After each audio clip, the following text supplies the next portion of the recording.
नमस्कार। आज हम एक ऐसी वायरल बहस का विश्लेषण करने जा रहे हैं जिसने पूरे इंटरनेट पर एक अलग ही चर्चा शुरू कर दी है। ये विषय हमारे राष्ट्रीय ध्वज, तिरंगे और उससे जुड़ी हर नागरिक और नेता की जिम्मेदारियों के बारे में है। तो चलिए बिना किसी देरी के सीधे इस मुद्दे को समझते हैं। इंटरनेट पर आजकल बस एक ही सवाल घूम रहा है और वो सवाल ये है कि अगर देश के प्राइम मिनिस्टर से ही तिरंगे के कलर्स को लेकर कंफ्यूजन हो जाए तो हम उनसे और क्या एक्सपेक्ट करें। ये एक बहुत ही पावरफुल रिएक्शन है और पूरा डिबेट इसी एक पॉइंट के इर्द गिर्द घूम रहा है कि अगर टॉप लीडरशिप से चूक हो सकती है तो बाकी सबके लिए क्या स्टैंडर्ड सेट होता है। लेकिन इस कंट्रोवर्सी की गहराई में जाने से पहले एक बुनियादी बात पर ध्यान देना बहुत जरूरी है। तो सबसे पहले आते हैं इस मुद्दे पर, देश की पहचान। देखिए, तिरंगा कोई मामूली 3 रंगों वाला कपड़ा तो है नहीं, है ना। ये कम्प्लीटली हमारी नेशनल आइडेंटिटी का, हमारी कलेक्टिव यूनिटी का सबसे बड़ा प्रतीक है। और सबसे इम्पोर्टेंट बात सोचिए उन अनगिनत कुर्बानियों के बारे में जो इसके पीछे है। It is literally a mark of historical sacrifices. जिन्होंने इस देश के लिए अपनी जान दे दी, ये उनकी निशानी है। इसलिए जब बात तिरंगे की होती है ना, तो इमोशंस का हाई होना बिल्कुल स्वाभाविक है। लोग नेचुरली रिएक्ट करते हैं क्योंकि इसका डायरेक्ट कनेक्शन हमारे अस्तित्व से है। अब आते हैं उस वायरल कंट्रोवर्सी पर जिसने सारी बहस को स्पार्क किया। हाल ही में प्राइम मिनिस्टर की एक तस्वीर और वीडियो सोशल मीडिया पर आग की तरह फैल गई। लोग तस्वीर को जूम कर करके देख रहे हैं और ओपनली सवाल उठा रहे हैं कि क्या सच में इस इमेज में तिरंगे के रंग सही क्रम में है? क्या नेशनल फ्लैग प्रोटोकॉल का उल्लंघन हुआ है? यहाँ एक बात बिल्कुल क्लियर करनी जरूरी है।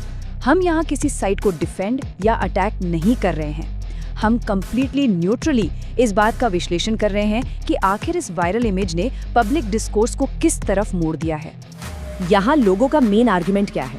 देखिए, अगर एक आम नागरिक से फ्लैग रूल्स को स्ट्रिक्टली फॉलो करने की उम्मीद की जाती है तो लोगों का मानना है कि देश के top leaders, specially prime minister जैसे पद पर बैठे व्यक्ति से ये उम्मीद और भी ज्यादा होगी, राइट? प्रोटोकॉल एक्सपेक्टेशंस लीडर्स के लिए ऑटोमेटिकली हाई होती हैं।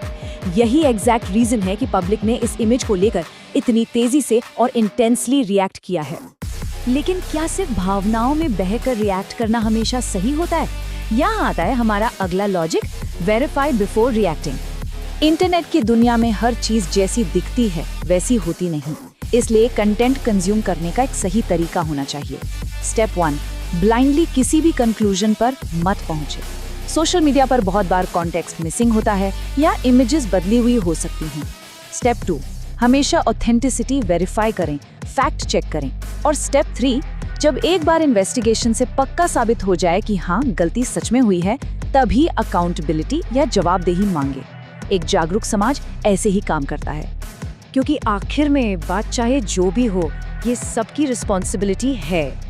चाहे लेफ्ट हो या राइट, बीजेपी हो या कांग्रेस, ये सब राजनीतिक पार्टियां और विचारधाराएं अपनी जगह हैं। लेकिन दूसरी तरफ है हमारे तिरंगे का सम्मान। और ऑनेस्टली तिरंगे की डिग्निटी इन सब पॉलिटिकल और आइडियोलॉजिकल डिफरेंसेस से बहुत बहुत ऊपर है।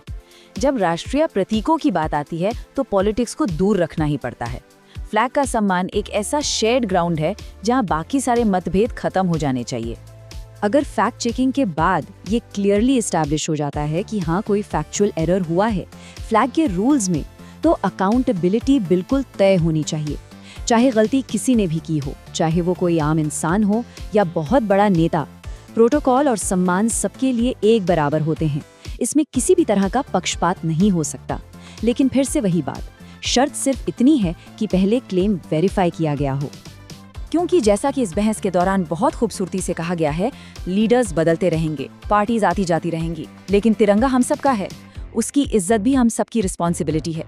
सरकारें बदलेंगी पर ये ध्वज स्थायी है। इसकी गरिमा मेंटेन करना सिर्फ किसी एक सरकार का काम नहीं है, बल्कि हम सबका शेयर्ड ड्यूटी है। तो अगली बार जब ऐसी कोई वायरल बहस सामने आए तो क्या हम सिर्फ भावनाओं में बहकर इंस्टेंटली रिएक्ट करेंगे या एक रिस्पॉन्सिबल नागरिक की तरह पहले वेरीफाई करके असल सम्मान के लिए खड़े होंगे? ये एक ऐसा सवाल है जिस पर हम सबको शांति से विचार करना चाहिए।